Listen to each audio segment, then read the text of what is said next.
നമസ്കാരം, സിറ്റി ന്യൂസിലേക്ക് സ്വാഗതം. കേരള സംസ്ഥാന ജൂനിയർ വനിതാ ഫുട്ബോൾ ചാമ്പ്യൻഷിപ്പ് മത്സരങ്ങൾ ആരംഭിച്ചു. ബുധനാഴ്ച രാവിലെ നടന്ന ഒന്നാമത്തെ മത്സരത്തിൽ ഏകപക്ഷീയമായ 7 ഗോളുകൾക്ക് കാസർഗോഡ് കോട്ടയത്തെ പരാജയപ്പെടുത്തി.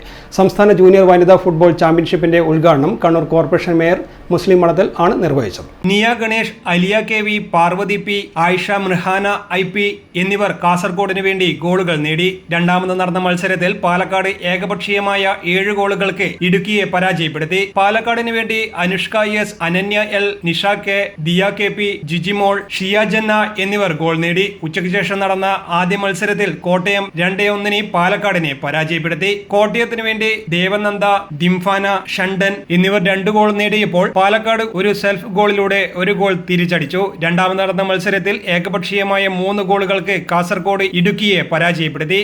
കാസർഗോഡിന് വേണ്ടി ശിവനന്ദ, ആയിഷ മിർഹാന ഐ.പി എന്നിവർ ഗോൾ നേടി. നേരത്തെ കണ്ണൂർ കോർപ്പറേഷൻ മേയർ മുസ്ലിം മഠത്തിൽ ടൂർണമെന്റിന്റെ ഔപചാരികമായ ഉദ്ഘാടന കർമ്മം നിർവഹിച്ചു. ആ രീതിയിൽ തന്നെ കണ്ണൂരിൽ ഒരുപാട് മൈതാനങ്ങളൊക്കെ ഉണ്ടായിരുന്ന ഒരു കാലഘട്ടം ഉണ്ടായിരുന്നു.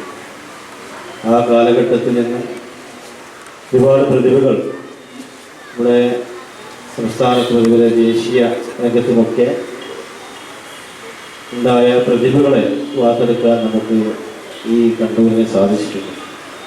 എന്നാൽ ഇന്ന് മൈതാനങ്ങൾ നമുക്ക് നഷ്ടപ്പെട്ട് വിട്ടുപോയിരിക്കുന്നു. അപ്പോൾ കളിക്കാനാകെയുള്ള ഒരു ഗ്രൗണ്ട് എന്ന് പറയുന്നത് കണ്ണൂർ നഗരത്തിൽ ഈ ജവഹർ സ്റ്റേഡിയം മാത്രമാണ്. വളരെ പ്രാധാന്യമുള്ള ഒരുപക്ഷെ ഇന്ത്യയിൽ മുഖരാം ഫുട്ബോൾ മാന്ത്രികൻ ഡീഗോ മറഡോണ നമുക്ക് മുമ്പിലുള്ള പ്രതിഭ. ആ ഫുട്ബോൾ മാന്ത്രികൻ സന്ദർശിച്ച ഇന്ത്യയിലെ ഏക സ്റ്റേഡിയം അത് കണ്ണൂരിലെ ജവഹർ സ്റ്റേഡിയമാണെന്നുള്ളത് നമുക്കൊരു അഭിമാന നിമിഷമാണ്. ചടങ്ങിൽ tournament committee chairman V P. Pavithran അധ്യക്ഷത വഹിച്ചു. Kerala football association treasurer doctor Reginald Varghese, association executive member A K. Sharif ആശംസകൾ നേർന്ന് സംസാരിച്ചു. Tournament committee convener V M. Baburaj സ്വാഗതവും joint convener K V. Ashok Kumar നന്ദിയും പറഞ്ഞു. News desk, city news. കൂടുതൽ വാർത്തകൾ അറിയുവാൻ സിറ്റി ചാനൽ വാട്സ്ആപ്പ് ഗ്രൂപ്പിൽ ജോയിൻ ചെയ്യുക. ഒപ്പം യൂട്യൂബ് ചാനൽ സന്ദർശിക്കുക. വാർത്തയുടെ അവസാനിക്കുന്നില്ല. മറ്റൊരു വാർത്തയുമായി വീണ്ടും കാണാം. നമസ്കാരം.